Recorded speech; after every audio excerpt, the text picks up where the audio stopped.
Good morning, Facebook. Good morning, Cheryl Garden. Good morning. Good morning, Cheryl. Not sure. I thought Cheryl Lucas might be on, but I'm not sure if she's on or not. But good morning, good morning, good morning. Let me post for you the link for the Zoom for those of you who may want to join through Zoom, though I do understand some of you already said, no, we don't do Zoom at 8:30 in the morning. So that's understandable. Hang on for just a moment here. See if I can get in real quick. Starting a little late today. I had a great night's rest, which I've been glad I've been getting my rest as of late. So that is good for me. I've been going to bed a little bit earlier, of course, getting up a little bit earlier, but going to bed a little bit earlier also. So for those of you that are interested, yeah, there we go.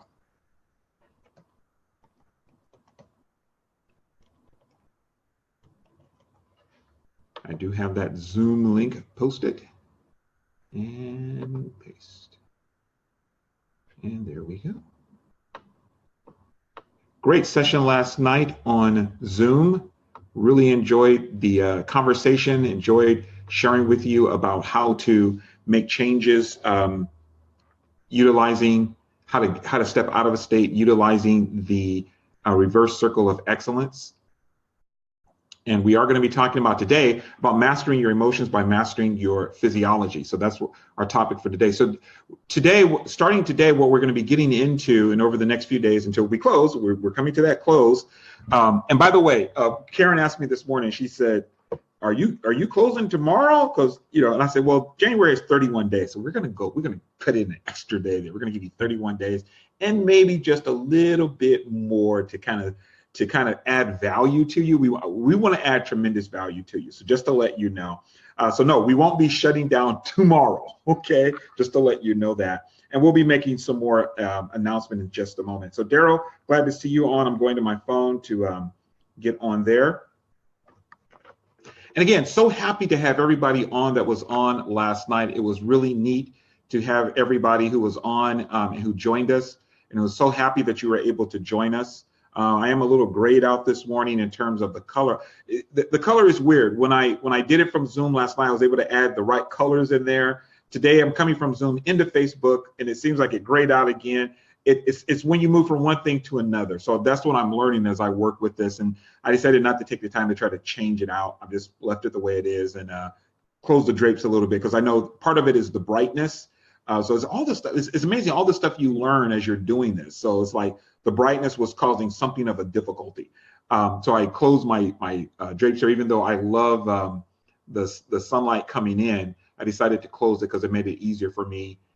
It's not so bright for those of you that are watching. So we got 6 people on. Who's on with me, by the way? So Renee's here. Good morning, Renee. Good morning, Kathleen. Lisa, Cheryl, good morning. I believe Daryl is on. Good morning to you also, Daryl.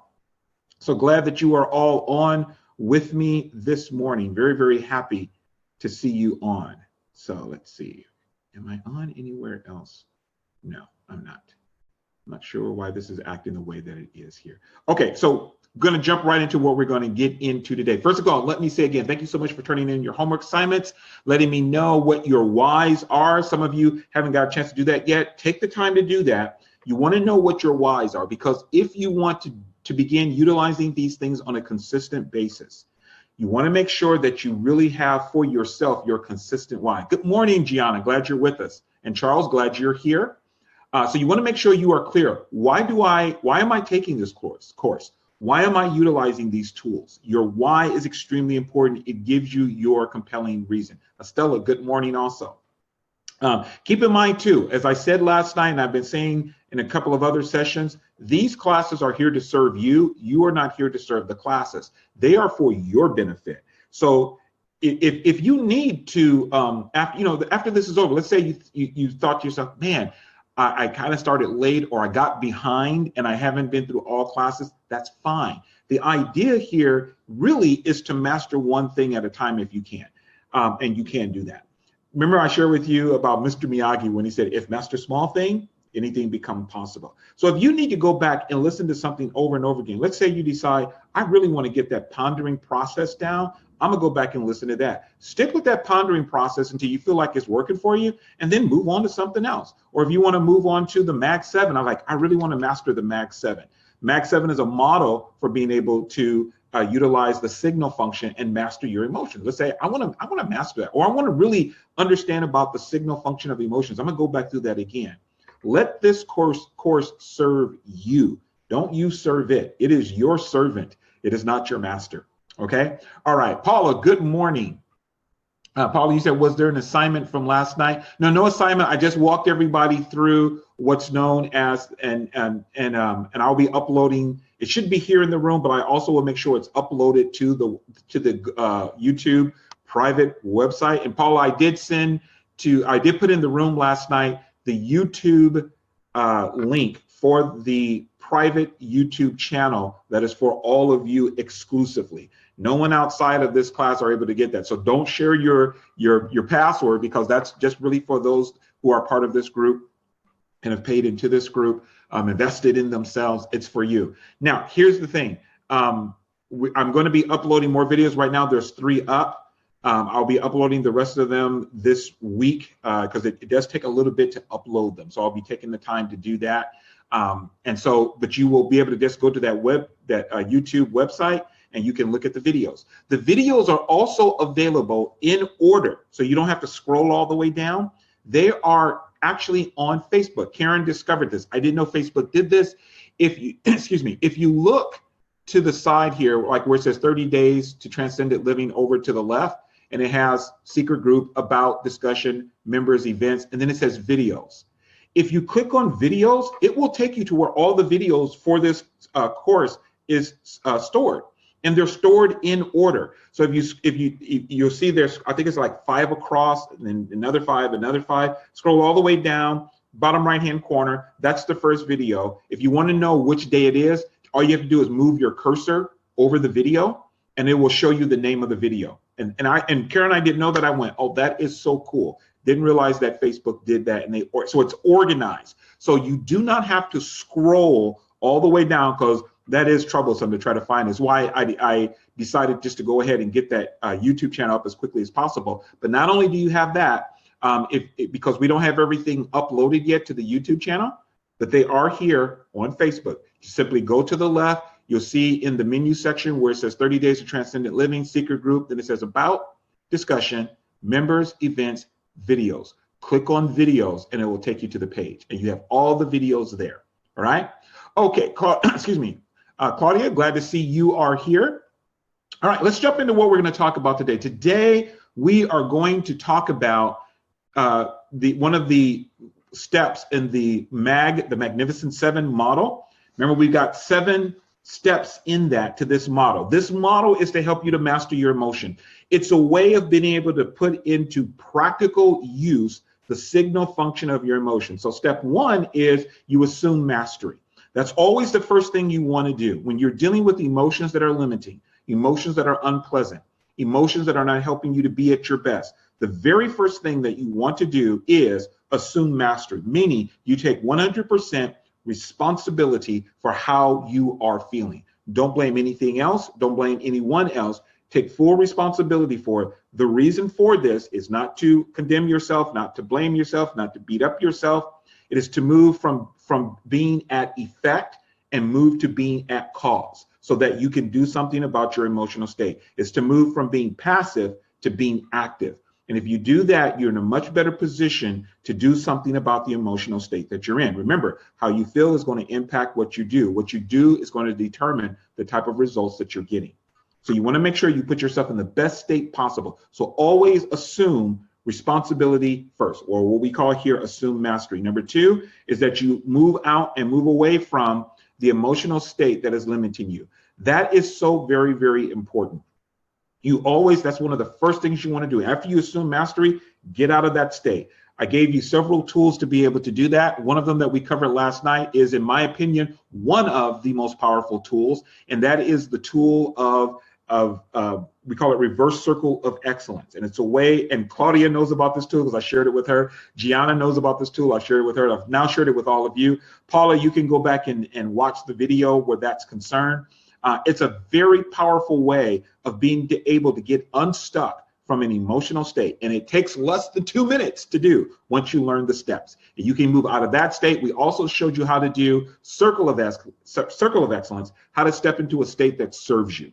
And I was getting a little bit ahead of myself because I wanted to say that as we're now moving into how do you access the states that you want. Circle of excellence is one way of being able to do that. I'm going to show you some others also. But you always want to move out of a state to create that space, to get some distance from that emotion, to lower its intensity so you can make better decisions. So that's step 2. Step 3, after you assume mastery, move out, move that. And then you want to do next is identify what's the message, what's the signal function of this emotion? What is it trying to tell me to do that's positive for me? It's signaling me. It's giving me a message that is positive, that I need to take positive action. I need to do something positive where myself is concerned. So you want to find out what the message of the emotion is. And by the way, where the message of your emotion is, I shared with you 10 emotions, what the message are for those 10 emotions. But you can also look at, and you can bring out other messages from those emotions that if that will serve you well. You can look at it and say, you know what, when I feel this, it's going to mean this from now on, so that I can take positive action. Okay, so you can assign a message to the emotion to get it to really work for you. Here's the thing about emotions, and I was sharing this with someone yesterday. Somebody once said, it's one of my favorite sayings, emotions make wonderful servants, but tyrannical masters. Okay, they make wonderful servants, but tyrannical masters. You want your emotions to work for you rather than against you. So identifying the message is really important. Okay, now the next one after that, after you have assumed mastery, you've stepped out of emotion, you've moved out of it, you have identified the message. Now what you want to do is start making some changes. And so what you want to do first is you want to be able to change the emotional state that you were in. You want to be able to change it to an emotional state that serves you. You stepped out of the state that didn't serve you. Here's the question now. When you move out of that state that didn't serve you, that's limiting you, that's keeping you from living a transcendent life, what state do you want to move into that will serve you? What state do you want to experience instead? Now, let me say this real quick. What you normally want to do, and I put these steps in a specific order, you want to move out of a state that limits you first and then move into a state that will work for you. All right. It's usually easier to do that rather than feeling bad and then immediately trying to go into a good state. Sometimes that's really difficult, especially if on a scale of 1 to 10, your state's at a 9. It's really difficult to move into a positive state. Now, it's not impossible, but it's just difficult. So what I always suggest to people and coach them to do is get out of that state first. Lower the intensity enough to where it becomes more manageable. Then move into another more powerful state, another more resourceful state, one that will help you to live, that will be more liberating and that will help you to live a more transcendent life. Okay, so one of the ways you can do this is you can utilize your physiology. Now, this is one of my favorite things to talk about. One of the most amazing discoveries that researchers have made in the past few years, though this has actually been around for centuries, but here in the West, one of the discoveries is that your emotions, number one, your emotions can influence how you act. Now, we all know that, but what they've discovered is how you act can also influence your emotions. We know that how you feel can shape what you do, but what they have discovered is what you do, how you act, how you move, how you breathe, how you hold your body, that can influence how you feel.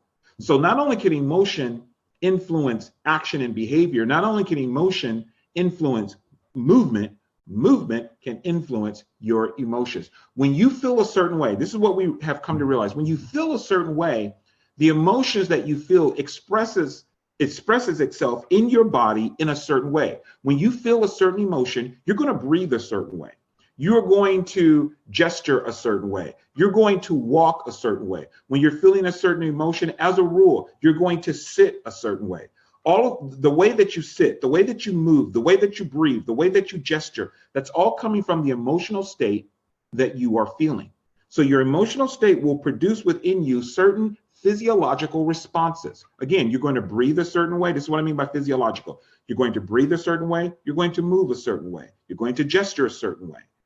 You are going to walk a certain way. You're going to hold your head a certain way. Even the tension of your body, whether it's relaxed or whether it is more like ready for action, that is determined by the emotional state that you are in. Now, we know this. We experience that. We know that when we are feeling a certain way, it causes us to act. Not just in the broad behaviors, but the small, what we could almost call micro behaviors that we tend not to notice. Things like our gesture, our breathing, or the tension of our body. All of that becomes an expression of the emotion that we feel. Your body embodies the emotion. The emotion gets embodied in your physical being, okay? Now, the Bible also recognizes this. So let me just, for real quick, give you kind of a theological background on this. So when I started studying this several years ago, over 2 decades ago, I went, oh my God, this is why I always think to myself, it's so cool that my biblical training, my theological training, so correlated with what I was learning psychologically, neurologically, philosophically about the emotions and how they impact us in the mind. The Bible recognizes that often emotions in the scriptures, they talk about emotions in terms of the physical or physiological effects that the emotions produce within us. Let me say it again. The scriptures often speak about emotions in terms of the physiological effects that the emotions produce. So let me give you an illustration. In Matthew chapter 5, verse 11 and 12, Jesus tells his disciples, when you're persecuted, I want you to rejoice and be exceedingly glad. When people mistreat you because of what you believe, your values, your faith, he says, I want you to rejoice and be exceedingly glad. Well, if you look up the word rejoice in the Greek, or actually the word exceedingly glad in the Greek, the word exceedingly glad literally means to jump for joy. It means to jump for joy. There is a Hebrew equivalent of this word, gil, and it means to circle or spin around under the influence of a violent or strong emotion. These words speak of enthusiastic physical movements and expression that are the result of great feelings of joy. So in other words, when you feel feelings of joy, how did people in ancient times, how did they react? Some of them jumped, some of them leaped, they spun around. It's one of the other meanings for the word joy. The emotion was embodied and expressed in the physical action. So the emotion caused certain physical responses. And so the words themselves, when we read words like joy or exceedingly glad, when you go back to the original language, it actually expresses the physical movements that the person exhibited when they were feeling these emotions. Another word, you probably always heard the word long suffering. You got to be long suffering. It's a biblical virtue. Long suffering in the Bible is actually composed of 2 words in both Hebrew and Greek. Hebrew and Greek both have this. The word long suffering means literally long in breathing or long of breath. Long in breathing or long of breath. Some translation will even say long of nose. And by that, they mean the breathing. The nose is seen as the instrument of breathing. Now, what does this mean? Long suffering, long of breath, long of nose. One theological word book said, the thought here behind the words for long suffering in both Hebrew and Greek, the thought is that God takes when it's used of God, talks about God being long suffering, God takes a long, deep breath as he holds his anger in abeyance. In other words, it's like God goes, rather than reacting, it's like, how many of us have done that? In order to calm down, we get angry at something, and rather than just reaction, we say, let me stop. And we take a deep breath. The word in Hebrew for long suffering or patience, this is another word, how this word is translated, being patient, being calm. It's the idea of you take a long, deep breath, you calm down, and now you're going to be more patient with the person or more patient with the situation. The word that is used is expressing the physical action. So again, the emotion is seen in the physical action. And this word for long suffering is not only used of God, it's also used of human beings. So the point of all of this, again, is that how you feel influences how you act and behave. But it also works the other way around, that how you act and behave influences how you feel. Dr. Paul Ekman, he wrote a book called Emotions Revealed, and he states that by assuming the facial expression of or a tone or the vocal tone of a particular emotion, you can trigger that emotion within yourself. This is in his book, emotions revealed. So he said that if you assume the facial expression of a certain emotion, or you assume the vocal tone of a certain emotion. In other words, let's say if you begin to scrunch your face up like you're angry, like when you're angry, you know how your face is when you're angry, it's like, and you experience the vocal tone like I just did with a sigh, like, why would you do something like that? If you do that long enough, you hold it, you'll start to elicit within you feelings of anger. But what he recognized is, and he was not the only person who saw this, but he was one that's written about this, by taking on the physical gestures and movements and behaviors of a particular emotion, you can reproduce those emotions within yourself. If you begin to take on the physical gestures, if you begin to take on the movements and behaviors of a particular emotions before you feel the emotion. In other words, you begin to act as if you're feeling the emotion. You take on the gestures, the physical responses, the physical gestures. You take on the facial expression. You take on the vocal tone. You will begin to produce that emotion within yourself. Now, in psychology, this is called the emotional expressivity effect. The emotional expressivity effect. Dr. Stephen Cross, in his book, The Psychological Foundations of Success, wrote about this. He said, express the emotion physically, and you will feel that emotion internally. So this is really cool because this lets us know we don't just have one way of accessing an emotion. In other words, let me rephrase that it's a two-way street. It's not just I feel the emotion and then I express it physically. That is true, but it's also I can begin to do the physical expressions of those emotions, and I can produce those emotions within myself. I call it priming the pump.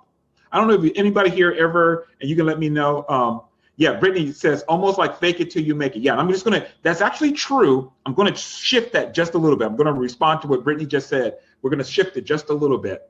What was I gonna say? Oh, priming the pump. Years ago, my great grandmother, in the town that they live in, they had really bad water. And so what we would do is we would go get her water from a well. Her son, my great uncle, he would take me and my brothers. We would go out. I forget where it was at, but it was somewhere far. And we would pump well water. And that well water is, if you've ever had well water is delicious. And so what we would do is we would pump it. Now, when you started pumping, it didn't immediately come out. You had to keep pumping it. You had to keep pumping the handle, doing like this, until the water started coming up. You were priming the pump. It's the same way with your emotions. When you utilize your physiology, your emotions are in there. It's like the water was in the well, but in order to get the water to come up through the pipe, we had to prime the pump. We had to keep pumping it. I've also heard that one of the ways they do that, sometimes they would pour water through the pump itself to kind of, again, to prime the pump to get the water to start flowing. You've got emotions on the inside of you. All of the emotions you need to help you to live a transcendent life, they are there. You've got joy on the inside of you. You've got peace on the inside of you. You've got love on the inside of you. One of the ways you can access those emotions is by utilizing your physiology, by taking on the gesture, let's say, of peace, by taking on the mindset of peace, the voice of peace, the look of peace. There's a look of peace. You can begin to generate peace within you. You can do this with worship. I've done this, and in fact, I've done this when I've taught this at my church. We've literally done this. So Lisa would know. Lisa goes to our fellowship. Claudia used to go to our fellowship. She would know this, where I've literally walked people through how to change their physiology. And I said, let's do it for worship. And we began to take on the physiology of worship. You know that feeling of worship? We all know what that's like when you're in that place of worshiping God and you feel just that awe and you feel like, oh man, God, you're so wonderful. I will literally take people through that physiology of worship, and they'll begin to feel this state, we could call it, of worship, that feeling of standing in awe of God, because of physiology. The emotions are already there. What physiology does, it gives you a way of being able to exercise control and to direct your emotional states. Okay. So again, you can utilize this emotional expressivity effect. It's something that all human beings possess. And so by engaging in certain actions of a certain emotion, you can produce that emotion within you. Let me give you one more scriptural reference. Nehemiah chapter 8, verse 10 says, and how many of you have heard this verse of scripture? The joy of the Lord is my strength. You've heard that before? People quote that all the time. The joy of the Lord is my strength, right? If you heard it, give me a yes over in the comment section. The joy of the Lord is my strength. People quote that all the time. Most people don't realize that verse is actually connected, or that phrase is connected to a whole verse. This is what the entire verse says. I remember when I first read this, I went, oh my gosh, it's right there. This is what it says. Then he, I believe it was Ezra, said to them, go your way, eat the fat, drink the sweet, send portions to those from whom nothing is prepared, for this day is holy to the Lord our God. Do not sorrow, because the joy of the Lord is your strength. Now that's where the phrase we get this from. It's from Nehemiah 8:10. However, the verses, the sentences before that says, go your way, and here's the actions: eat the fat, drink the sweet, send portions to those from whom nothing is prepared.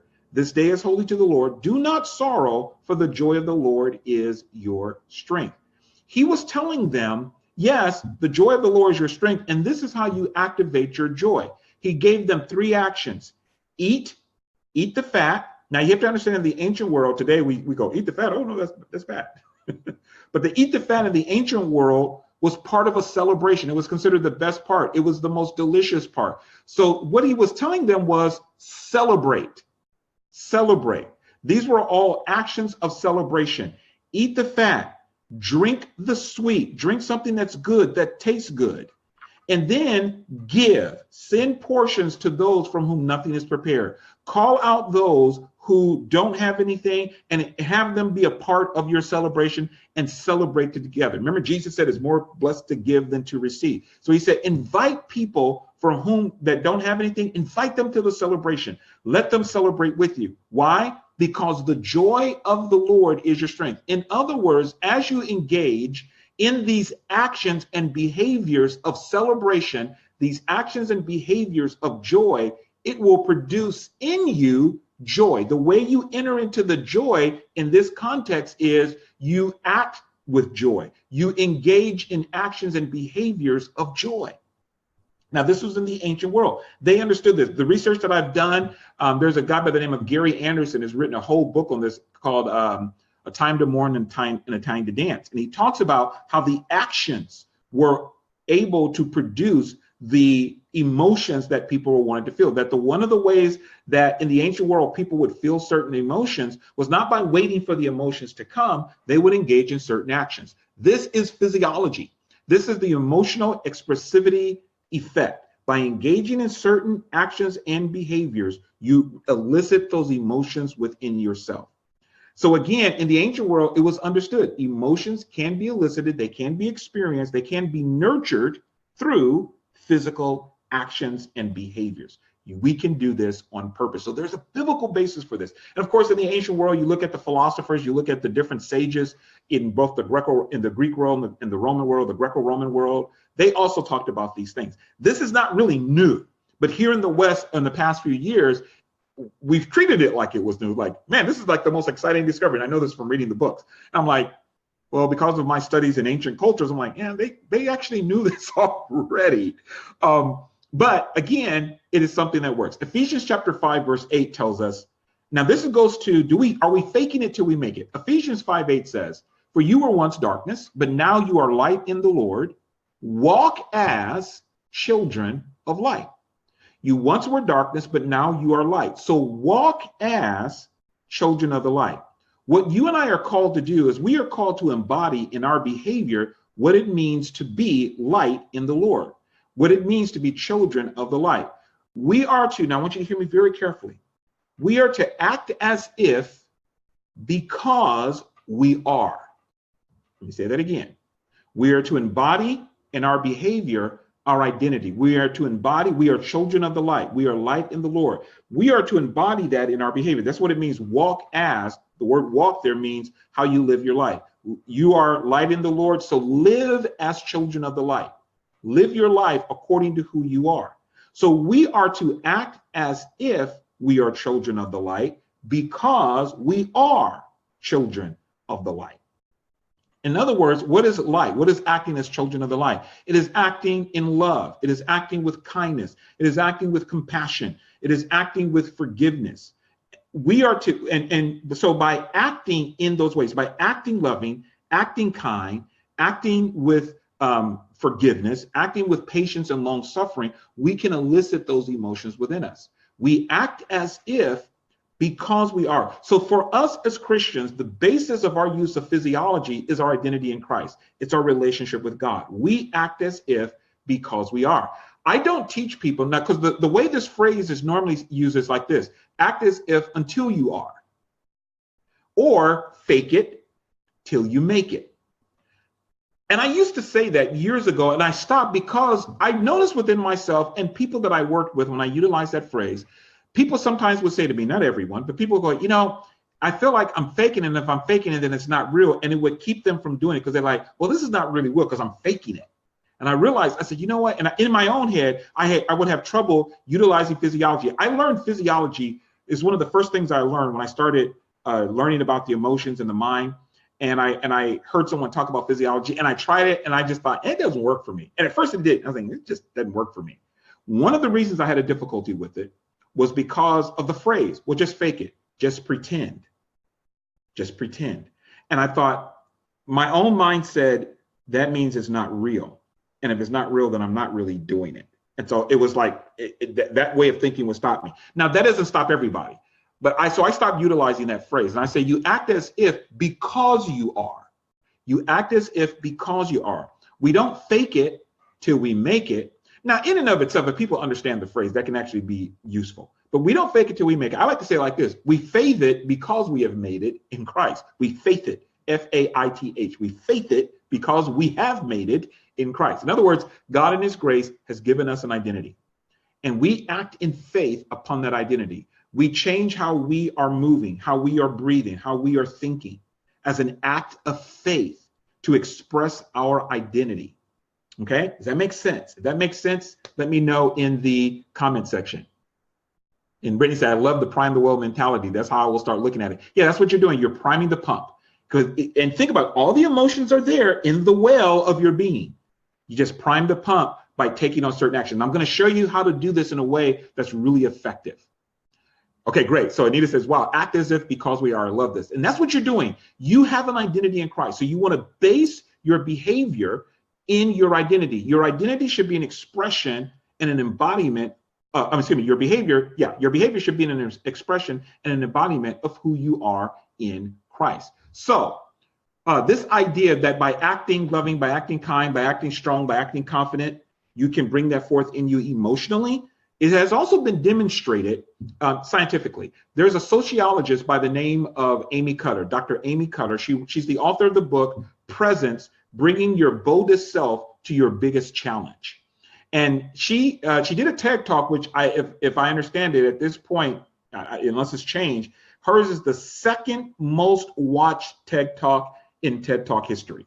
Dr. Amy Cuddy, A-M-Y, Amy, and then her last name, C-U-D-D-Y. I meant to post a link. Maybe I'll find it and I'll put it later here. You can go look her up on TED Talk, on YouTube, and she has a bunch of TED Talks about this very subject.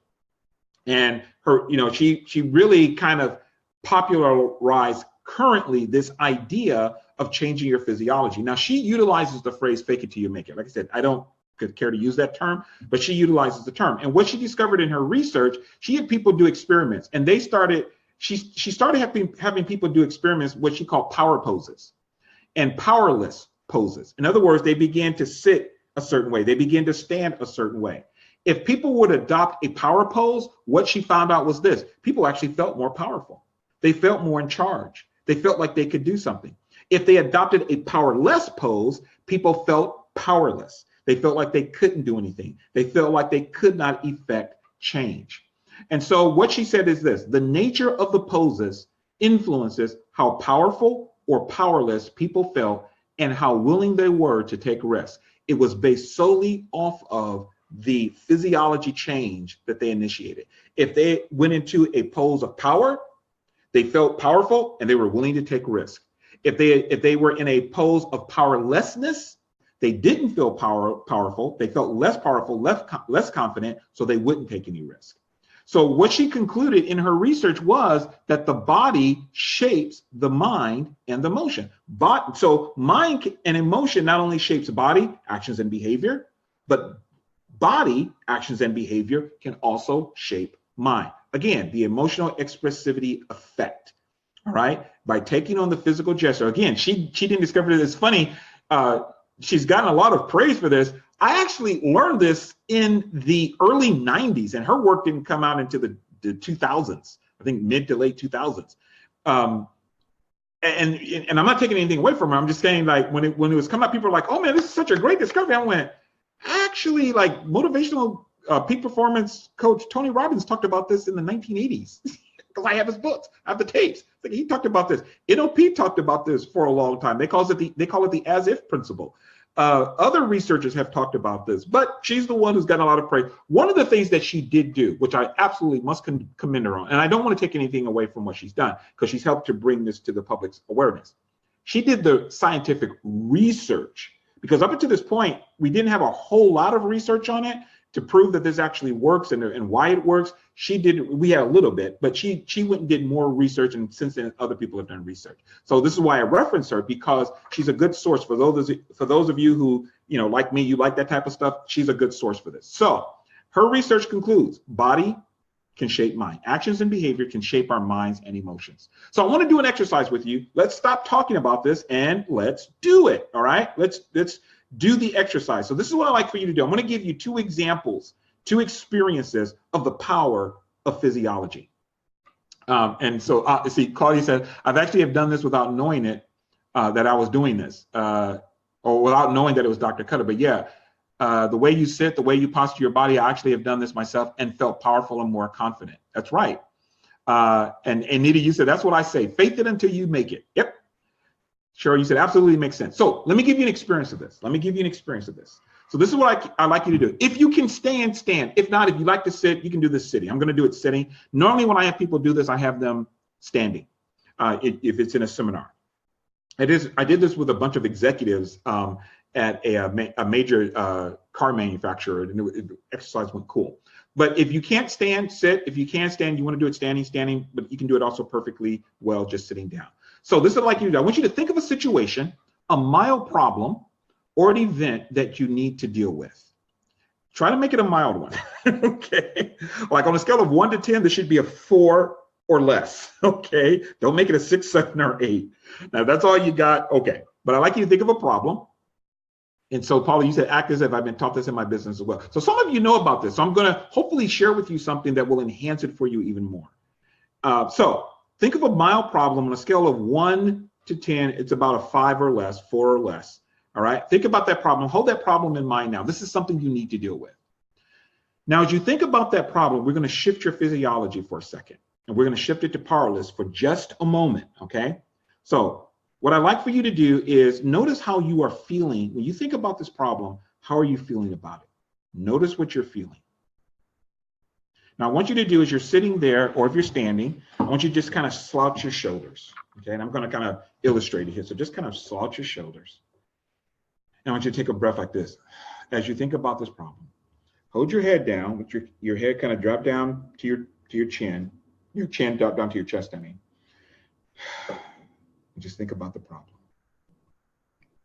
I want you to take your arms and put them on your lap.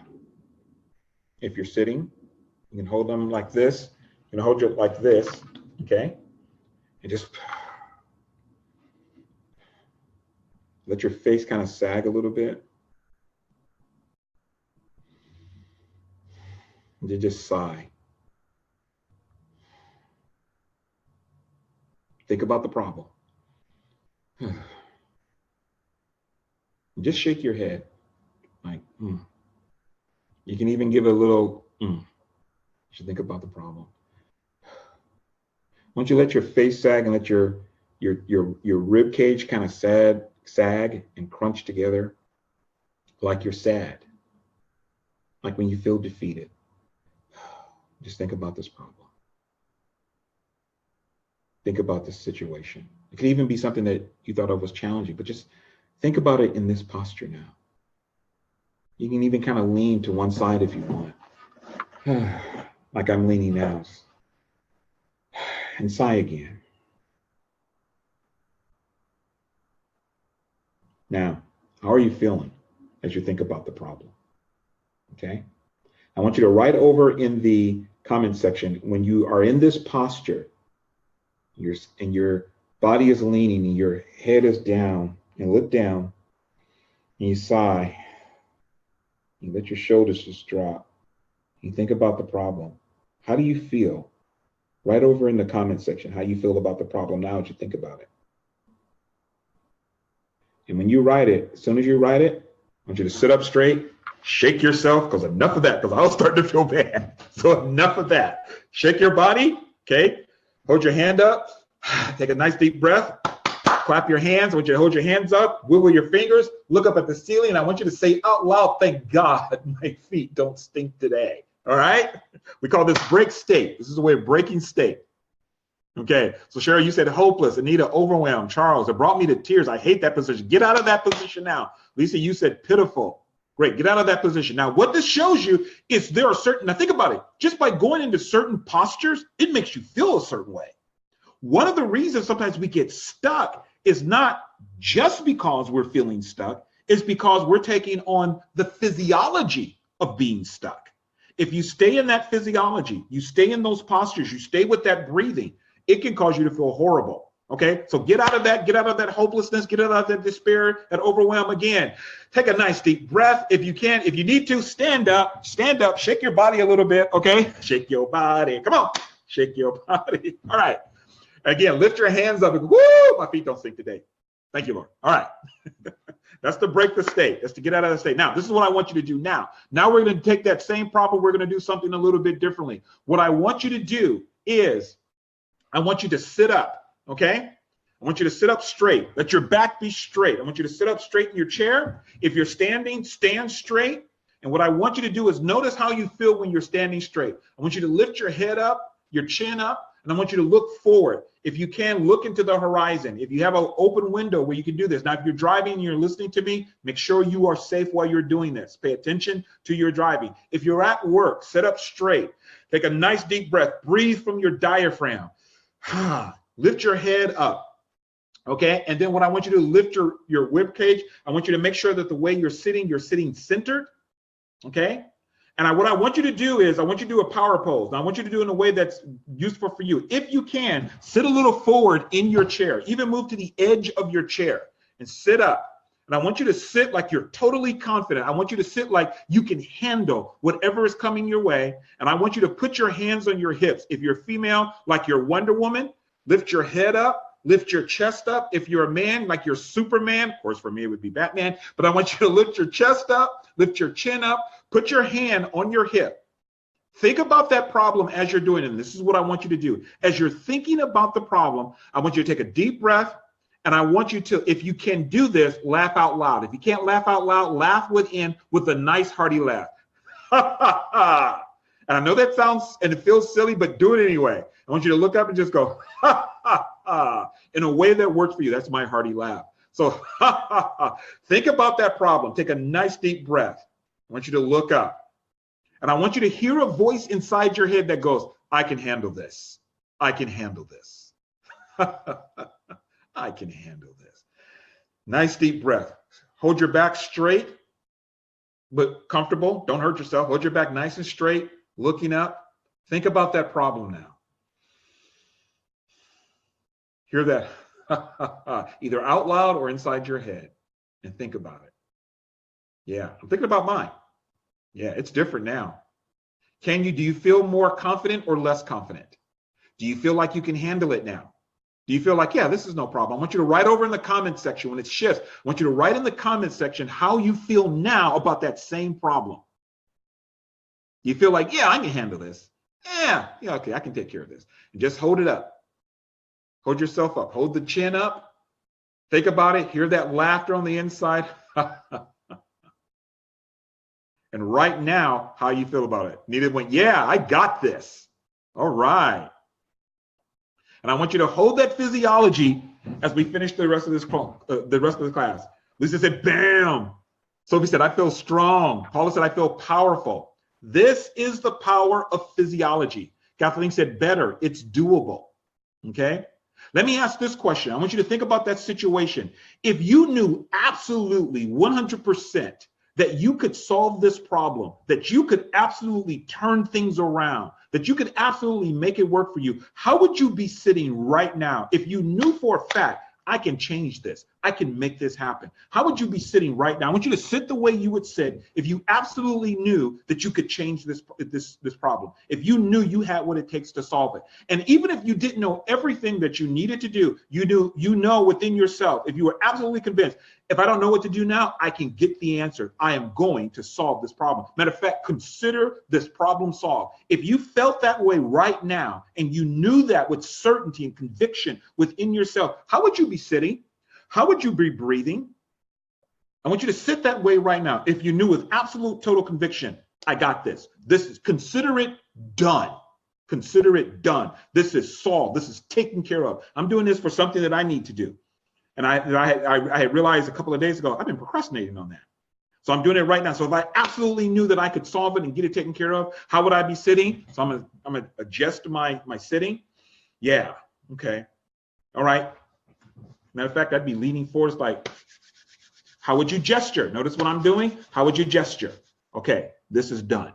This is solved. I want you to sit that way right now. And then I want you to write for me again. How do you feel now? Do you feel even more powerful when you adapt this physiology? How would you look if you absolutely knew that you could resolve this problem, you had it fixed, that you could consider it done? Give me the look. How would you be looking right now? I want you to look at your camera. How would you be, as you're looking at me, how would you look right now? What would be the look on your face? Like for me, it'd be like, okay, this is done. This is done. How would you look? How would your shoulders feel? How would you position your shoulders? Give me the shoulder position of absolute conviction and certainty that this is done. This is done. Give me the breath of it's done. It's taken care of. I've got this. Give me the breath of that. How would you be breathing? What would your internal voice sound like if you thought, man, I got this? Now I'm sharing with you mine now because mine is like, I got this. I can do this. I can make this happen. It's done. That's how I would sound. Okay, so just go into that right now. And how does it feel differently now? All right. And some of you are saying it's done confidently. Carly said, straight back, head up, confident. This again is the power of physiology. Now, what I did here is I added this, and this is in your notes, because one of the things that you can do with this is, matter of fact, I think it's on the last page, page 4, is when you do your physiology, that one of the things. Yeah, so somebody says powerful, confident, perfect posture, slow, steady breath, great. Done deal, great. How much better would it be for you to approach your situation, your problem in this state? In this state. Keep in mind, I was sharing this again last night, and I was sharing this with some people I was coaching last night, that the purpose of changing your state is not to avoid problems. It is to put you in a more resourceful place emotionally and mentally so you can better and more effectively handle your problems. It's not about avoiding problems. It's about handling them more effectively. So here's the thing. One of the things you can do on page 4, it talks about some sentence stems you can use. I do this with myself sometimes, and it's a great way of helping to get into the right physiology. Gianna, you said sitting up straight, feeling sure of myself, and smiling. Okay, so one of the things you can do is this. You can say to yourself, okay, Mike, show me the posture of confidence. What would be the posture of confidence? What's the stance? How would I be standing if I was confident? Mike, show me the breath. What's the breath of confidence? And you just follow through and you do each thing. How would I be balanced on my feet? How would I be standing? How would my balance be on my feet if I was confident? If I'm sitting in the chair, how would I be sitting in my chair if I was absolutely, totally confident? What would my shoulder position be? What would my neck position be? What would my head position be if I was totally confident? What's the jawline? If I was totally confident, what would my jaw? How would I set my jaw? What's the facial expressions I would have if I was totally confident? What would my facial expressions be? How would I be looking with my eyes? Matter of fact, this is one right now I want you to do because I didn't do this one. If you were totally confident right now that the problem you have to deal with, you absolutely got it. It's solved. It's done. And you were convinced of that and you were certain of that. How would you be looking around the room? I want you to look around the room right now with the eyes of certainty, the conviction that I got this. Just look around the room. Yeah. And you notice if you watch me, I'm nodding my head because that's one of my gestures. I got this. And so as I'm looking around, I'm looking with the eyes of confidence. I'm even sitting straighter. I notice that within myself. I notice my voice tone is a little bit lower. All of this because I'm producing within myself the state of confidence. Nita said, thinking of putting on the armor of God. Cheryl said, I have access to resources when I'm in the optimal state. Absolutely. Dr. Barbara Fredrickson, who won the Templeton Prize for her theory on emotions called Broaden Theory, she proved what Cheryl just said. When you are in more optimal states, when you are in more positive states, you have more access to your resources. You are more creative. You're more flexible. You're able to deal with problems more effectively because you have access to more of your mental and emotional resources when you are in more optimal, resourceful states. So this is the reason physiology can be so important. So you want to be able to step into that. Sophie said, I'm sick, my throat is burning, and I'm weak. Unbelievable that I believed for a moment that I was so powerful. I forgot I was sick. This is the better state to be in, right? Now, of course, you're dealing with, sickness can affect physiology, but even for a moment, you can step out of it and go into a more resourceful state, okay? So you can utilize these steps. Here's the steps, really simple, and they're on the handout. Let me see, I messed up my papers here. So these are the steps, really simple. Step number one is, no, that's not it. Okay, here it is. Step number one, when you are doing this, wait a minute. Okay, here it is, steps for accessing the physiology. So step number one, identify the emotional state you want to experience. This is for using physiology. Identify the emotional state you want to experience. Number two, decide you will experience and walk in this state. Say that to yourself. This is what I do. I'm going to walk in confidence. I'm going to be confident about this. I will do it. I choose confidence. So choose on purpose the state you're going to be in. And then you coach yourself into the state by asking and answering the following questions. If I was feeling whatever state, let's say you chose confidence, I'm going to walk in confidence. So you say, if I was feeling confidence, how would I, and then I have a list of things you can ask yourself. How would I be standing right now? How would I be breathing right now? How would I be moving and walking? How would I be looking? Or how would I be looking at the world or seeing things? What would I be thinking right now? Now I add that as part of the physiology because it helps. We're going to talk about minding and what's on your mind tomorrow. But what would I be thinking? What would I be saying to myself right now? And what's important to that is, how would I be saying it? What tone of voice would I be using? Because sometimes people go into these, they try to use physiology, and this was my problem. I would go into physiology. I didn't understand that sometimes you just got to stay in the pose, you got to stay in the gestures until it begins to work. And I would go, I'd be like, confidence, okay? And I would go, this is what I would do. I'm not feeling confident. It's not working. Wow, it's not working for me. My internal voice did not complement what I was doing. It didn't support what I was doing. And I began to change my physiology. Commit to the physiology and stay with the physiology. Say, you know what? I'm going to be confident. This is my identity in Christ. I'm going to express my confidence in my gestures. I'm going to embody my confidence in my behavior. Now, you notice when I said I'm going to embody my confidence, do you notice the change in my voice? You notice the change in my body? One of the ways to really learn this well is to coach someone else to do it. In other words, find somebody who would be willing to be your guinea pig, okay?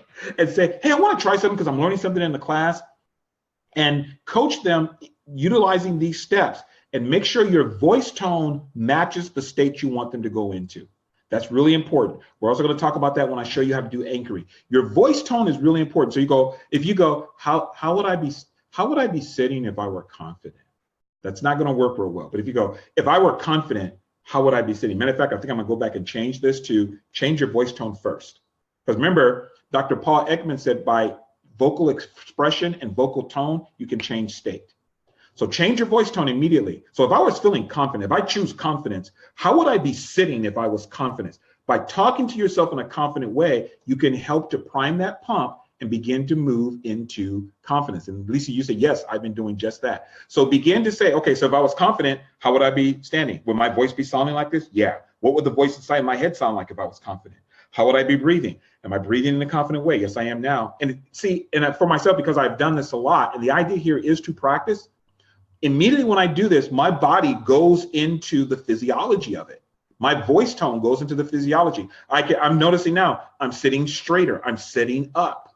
Why? Because it's the physiology of confidence that I'm talking about, and I want to express that in my body. So my whole body. So am I feeling confident right now? Absolutely. Absolutely. Was I feeling like this totally before we started? Not really. I was more relaxed and feeling excited, but now I'm into confidence. And if you notice, each time I go, now I'm into confidence. Physiology changes. The physiology changes. Okay, so the steps, again, identify your emotional states. Number 2. So you become Batman. Yeah. I love that. Number 1, identify the emotional state you want to experience. 2, decide your experience and that you are going to walk in this state, that you're going to embody that state, which is an expression of your identity. You're going to embody that in your behavior and then coach yourself utilizing the sentence stems in step 3. That is how you do it. Those 3 simple things right there. I have coached people in this. I remember one time I was doing a training and we had a young lady came up for part of a demonstration that we were going to do. And I said, access a state of, I think it was, let's say, peace. And she says, oh, I'm having a hard time. I can't access it. There's a bunch of people watching this, so I needed her to go into a state of peace. Excuse me. So I coached her. You can coach people into an emotion. And I said to her, if you were feeling peaceful right now, how would you be sitting?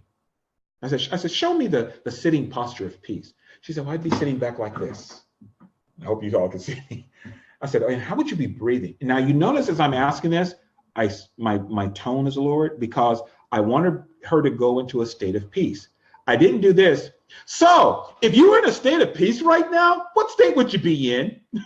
Because that's not going to work. If I wanted to be motivated, I don't go, so if you were really motivated right now, what state would you be in? The tone needs to support the state. So I said to her, what state would you be sitting in if you were at peace? How would you be breathing if you were at peace? Would your belly feel relaxed or tense if you were at peace? Show me the tension of your body. Is it relaxed? And then she just went into the state. It's just take a few moments to get her into that state by coaching her physiology. So this is a great way for you to be able to go into a state. Now, let me share this and then we're done. Again, as Christians, I don't utilize the term fake it till you make it. If it doesn't bother you to use the term, use the term. I'm not against the term. It's just that I found that for some people, it creates a negative experience in their head. If they go fake it till you make it, oh, this is not real. I know it did that for me. Doesn't do that for everybody. If fake it till you make it works for you and you understand what it means for you, utilize it. But I tend not to utilize it. And I also don't use the term act as if until you are. I like to say act as if because you are. But you can utilize the as-if principle, which is what it's called in psychology also, the as-if principle. You can utilize that principle and the principle of physiology to embody your identity in Christ so that it affects your emotional state. Now, here's one more thing. It is always useful if you're going to utilize physiology to move out of the state that was limiting you first. Again, it's not that it's impossible. You can, like if you see yourself in a bad state, you can just begin to change your physiology and change your state. You can do that. But if you got a really high intense state, it's a little bit difficult. So this is why I always say to people first, get out of the bad state first, get out of the limiting state first, get out of that state, then start to use the other tools to access the state that you want. Physiology, utilizing what you are minding. We're going to talk about that tomorrow, how you get other ways to access resourceful states. But get out of the limiting state first, then use physiology to shift your state. It makes it easier to do. And stay with the physiology. Remember, the idea here is you commit yourself to embodying your identity through your behavior, through your actions, through your gesture. So that's why I say you start off, you decide, what am I going to walk in? What state? And it's an expression of my identity. I'm going to walk in my confidence. I'm going to walk in love.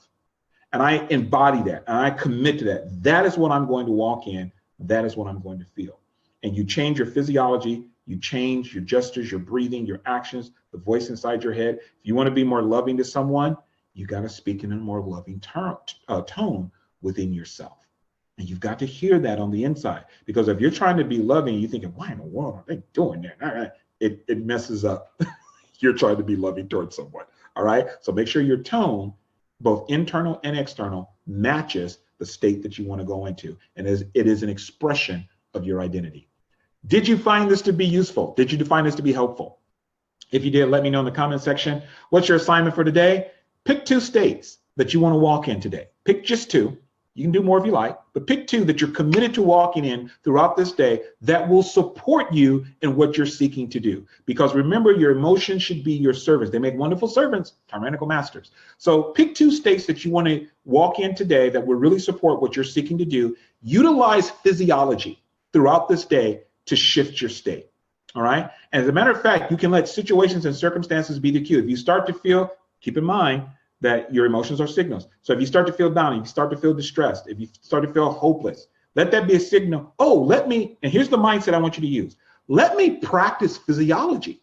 Let me use physiology on this. Let me practice. The key to this is practice. And if you adopt a mindset of practice, even that makes it easier. When we were going through that 3 month of being without a home and being told no over and over, one of the things I would often do is I would assume the mastery, and I would take responsibility, assume the mastery, but also I would begin to immediately shift my state. I would stand up, I'll go, you know what? I'm in charge. I'm in control of my states. I take 100% responsibility. Now, you notice when I did that, the change in my voice, that's what I do when I assume mastery. I go, wait a minute, I'm in charge of this. I do a lot of writing. I have to write every week. I do a sermon every week at our fellowship. I'm writing other things. I don't get writer's block. I used to, but I don't anymore for a variety of reasons. And one of them is I change my physiology. When it's time to write, I go, all right, let's get her done. And I change the internal voice inside my head. I'm going to share with you a little bit about that too, how you can change voices inside your head to help you go into another state. And if I'm writing an outline for a message and I get stuck, I'll change the voice inside my head. I don't hear my voice. I hear the voice of a favorite teacher that I like. And I hear them saying what I want to say, and it changes. And all of a sudden, boom, I'm able to write. But I change my physiology. So when it's time for me to get something, I'm like, I will literally go, all right, let's get going. Let's do this. Now, notice my voice change. Let's do this. Gestures change. Change your physiology. You change your state. You lead your emotions. You are in charge. You are in control. So go out there today, pick 2 emotions you want to support you, do it throughout the day. If you think about it at some time during the day as you do it, take a moment if you can, write in the room here and say, hey, I tried it on this, because it's an encouragement. Matter of fact, not someone, several people have told me that not only is this class encouraging and helpful because of what we share, it's also what you all have been sharing in the comment sections. You write about what you struggle with, you write about how you're utilizing the tools, and people have been telling me that is so helpful for me. 1, it lets me know I'm not by myself. Other people are going through this too. And 2, it lets them know, wow, I can overcome that. They did it. I can utilize these tools also. So share your experiences. Please share them, because it's helping people. It's not just me sharing this. As you take what you've learned, it's helping people also when you share your experience. So if you can throughout this day, or sometime during the day, share what you're getting out of the class. I will see you tomorrow, 8:30 a.m., bright and early, Pacific Standard Time, California time. Until then, live transcendent. And I'll see you all tomorrow. Bye-bye.